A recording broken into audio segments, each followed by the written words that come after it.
Япон улсын коронавирусын нөхцөлийн талаар мэдээлэл хүргэе. 23-ны 18 цаг 30 минутын байдлаар Япон улсад нийтдээ шинээр 4225 халдварын шинэ тохиолдол бол илэрлээ.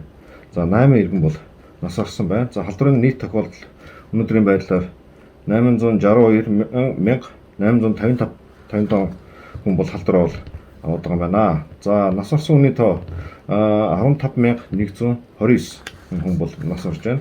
За халдварын тоогоор Токио хот бол хамгийн өндөр халдвартай явж байна. За нэг өдөрт гарсан халдварын тоо 1359 халдвар бол гараад байна.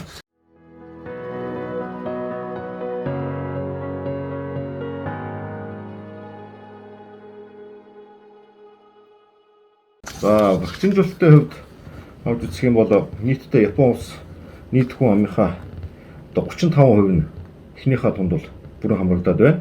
За хоёр дахь тундаа бол 23.1% нь бол хамрагдсан иймэрхүү байдалтай байна. Дельта вирустэй тэмцэж байгаа авч хэрэгжүүлж байгаа хэмжээний хүрээнд бол хэдийн хоргийг бол ерөнхийдөө 159 улсад бол тогтоосон байдалтай байна.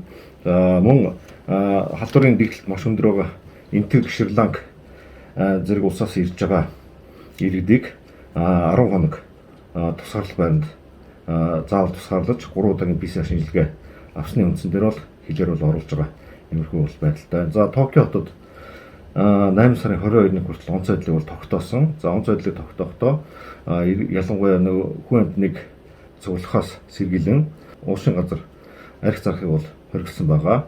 Иймэрхүү байдалтай бол үргэлжлээд явж байна.